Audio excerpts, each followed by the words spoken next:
Hey, what's up everyone? Star Impact here. Today I'm going to talk about a topic that might have bothered the one or the other around you. For me, it's bothering me quite a while, so that's why I wanted to make this video. It's about power creep. And before you say, it's not the old wow, we are all doomed, okay? That you might have seen on other channels. No, I actually want to look at some numbers and also graphs with you guys, so we can have like a factual discussion what's going on. And I also want to make even a numbers comparison to another game, a popular game that you probably all might know, so that you can like hands-on see what's up here, you know. So today I'm not doing the regular guide stuff, so this is more off the cuff, you know, so bear with me and at least until I get to the point. Alright, let's get into it. So here you see like my first graph, and tried my best like to get like these icons on point with the timestamp, you know, or like the point in time where they got released to match it up with the MOC cycles where HP numbers for bosses grew or fell. So floor 12. Yeah, and so we can start off like, okay, the 1.0 and 1.1 guys kind of fell off here because the MOC came out later. But when we look at here first, we have like Blade and Kafka. So you can also like notice like a slight increase in HP. If you note why it's 1.0, because I normalized those HP numbers because it's like hard to deal with the brain if you just like you see like long numbers. So I normalized the initial bosses to 1, and then every boss that comes after is like a multiple from them, like 2 points HP, 3 points HP, like 3 times HP. So it's easier to compare, you know. So, and that also allows me to compare those numbers with another game. And yeah, it is not always a straight up increase. Like for example, in Bible fell off a little, like the difficulty fell off when he got released. But you can see like right now for Xingqiu being the first who got like a bigger spike, you can say. But up to this point, like we still are in the realm of 1.0 to 1.5. So it's like you start to realize the heat, but it's like just still really early, you know. Maybe some people have still like 4-star relics and all these kinds of things, so that also like doesn't make sense to go like for huge increases at this time. Latest with 2.0 we see like one major increase where we hit like above 1.5, that's like with Sparkle, and then is Acheron with 2.1. that's like the major like stand out here, where we finally like, oh finally, it sounds like a good thing, where we broke like the 2x barrier, where like now the bosses are 2 times as chunky compared to release of the MOC. And it also of course coincidence with her release, and also I mean that's not surprise, this is business tactics, yeah, that all of these companies do. They increase the pain, so there's a solution, Acheron. And we do see the similar thing with Firefly, a little bit less difficulty, but still we see that. But sometimes we also have situations where there's a DPS release and they go down. But you can see Firefly, Acheron, and then also Facial, massive increases, like really big spikes from low 1.5 suddenly above 2x. This is like 2.3x to be fair, you know. And also like Sunday, similar thing. I expected also like here probably to make bigger sales, and so we are here. And then finally we are at the Herta, and yes, I have blocked this out on purpose. We will come back to that in a minute, but just wanted to show you like how these numbers, or like how these characters and how the HP growth progresses over time. It's kind of a little bit difficult to see because it's stretched out like that, but yeah, when we actually go there and draw like a trend line, it's a little bit easier to see, but still like kind of difficult. Okay, we got double the HP over the course of like almost 1.5 years, or like pretty much all 1.5 years going to the 2 years, you know. So okay, we got that. So how does that now progress? How does it translate? That's the next really interesting question here. And here it is, the other game. Surprise, it's Genshin. And yeah, as you can see, to help you a little bit out with the perspective, also added like the icons as like timely milestones, so you can like fairly like see where we at, you know, in the progress. And a few things that stick out now when you have that direct comparison, like both start like at a certain time. With Genshin when the Spiral Abyss started, with HSR when MOC started, you know, and lined those up and started then to look at those HP numbers for both. And yeah, as I said, normalized both to 1 so you can have a comparison here. And for interesting is, the first interesting part is that Genshin took much more of a sweet time before it started to increase or really ramp up those numbers, which you can see with Raiden. So before it like pretty much like sticked around, so kind of tried to get the people into the game and all the stuff, so they took their sweet time here. And what's really interesting here to see is that they from there on never stopped to hit the gas pedal ever again. And then when we look here at HSR, the thing that sticks here out is they definitely started way earlier to step up the gas here. So you can see like the curve is different, and it's easier to see when we go like one step further. Now you see the trend lines. And yes, I have blocked that part out also, like on purpose, you know.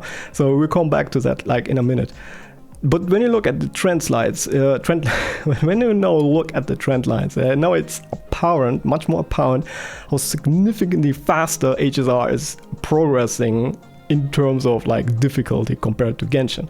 Then there's also much more things that go into than just raw HP numbers from bosses, but that alone, by virtue of that, you can see like huge differences. So now we come back to that block. When we pop up this one, it will be interesting. So this guy here, this makes me a little bit worried, because there are some, you know, very good fortune tellers who are able to see exactly like how much these bosses put on the table in terms of HP, and it looks like that right after Herta we'll see like a huge increase in HP. But if that comes through, I do not know how we are supposed to play the game with any of these guys. Like it's like even Akron, like if you put her like on E2, you know, and her signature is, she still will struggle, because like this is literally like she's designed around 2.0 bosses, like 2, you know what I mean, like 2x bosses, and she's suddenly like stacking up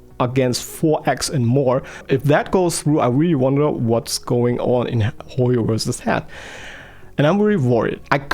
Maybe they are helping with some mechanics out so that it won't matter how much HP comes on top, but this is still worrisome because mechanics can change any day, like on a whim, while usually HP is not supposed to have these massive increases over time, so it gives you a chance to plan and look ahead of the game, how it develops, like you have a feel like where it's going. But when you have mechanics, it can change from one day to the other, so you can't rely on those. Like they help you one day and tomorrow they leave your favorite team in the dust. So that's a big problem here. So yeah, with that being said, when we look now back at the graph, that bar could go even more substantially up than it's already going. Like this is like, even if you remove like this as an error or some fluke or whatever it is, the graph would still go at a huge pace. But with that, yeah, then suddenly we will have like here a sharp corner and then the line goes like this, you know, like here. That's kind of weird, and it just, in my opinion, it wouldn't fit to that behavior so far what we've seen in Genshin at all. But who knows, you know? People have already complained like more than enough about Genshin's power creep, even though apparently by these numbers it's not even close to these of HSR.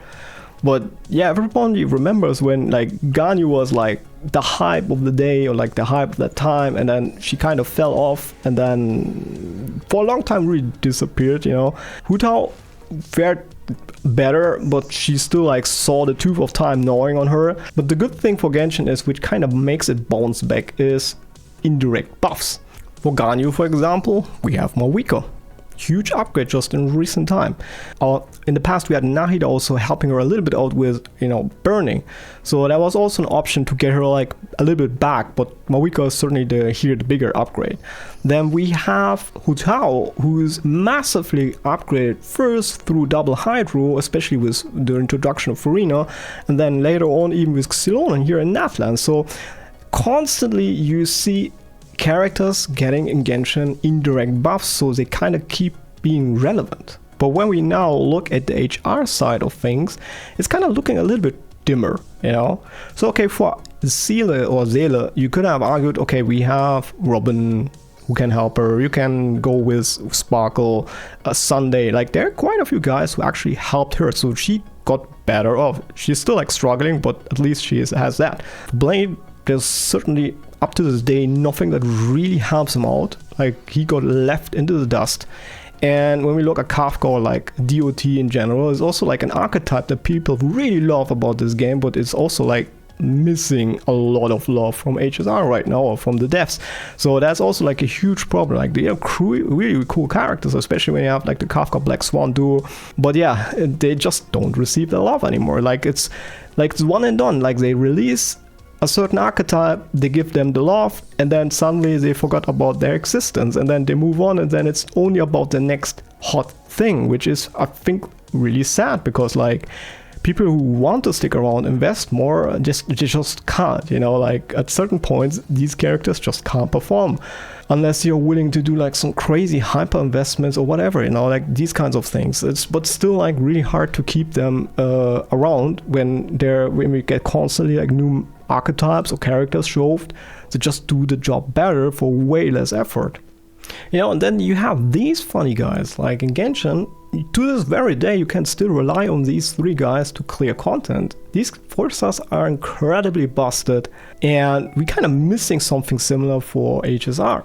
I mean, out of the 4, there's probably only like when we look at that, like out of the original ones, like, yeah, sure, I have a lot of them not built. Yeah, sorry, but yeah, it's probably only Pella that's kind of left, and even like she is like noticing, you know, the tooth of time gnawing on her really quickly. So she's probably like the only one left, and I don't consider it as busted as like the original trio from Genshin. So there's also like this dimension.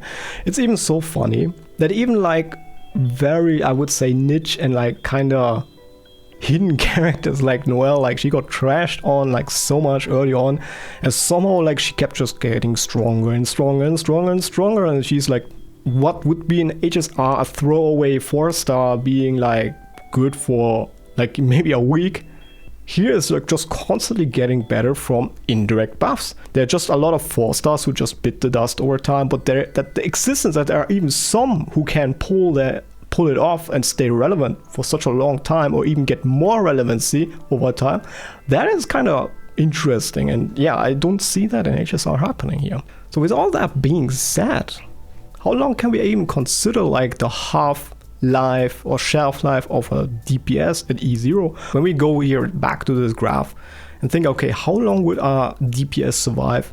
I would say it's somewhat around from the time when they get released, you know, up to the point where the HP of bosses double. That's where they hit a roadblock, or where it's get like way too hard for them to clear. Let's look at Seele, very good example for a character that really quickly fell out of meta. The MOC mechanics really disfavor her core gameplay, which doesn't allow her to get her resurgences, which she really needs to perform. But yeah, if it's just merely by the virtue of HP, she would need like to do 250% of the performance she used to do to clear her content. Another example is like with my own Acheron. Like, I got her day 1, 0 cycle with her, like the moment I built her, like she was incredible. And just like a few months down the line, latest with Hule, she was already down to like 4 cycling, 5 cycling. Like this, I mean, okay, this guy is incredibly tanky, has a huge amounts of HP. So, and she does definitely better in other challenges, but this was like, yeah, that let me feel the pain. And then there was her rerun around this time. Whole power, I literally got her E2. And I was like, yeah, I'm feeling the old power back. And I was like, you're so strong again. It just literally next MOC, boom, you see the increase back to 2.3. And it was, yeah, she still can 0 cycle, sure, at that investment level she should, you know. At this point though, I also need to reiterate how important boss mechanics are, because when we go back to the release, like those HP numbers were quite similar, which also really highlights how much of a double-edged sword those mechanics are, because it really comes down to the devs' goodwill to keep the game balanced or feel fair. Personally, it makes me definitely more cautious now with carry eidolons, even more than before. Sure, like we have Acheron, we have Facial, where it probably will carry for a very long time.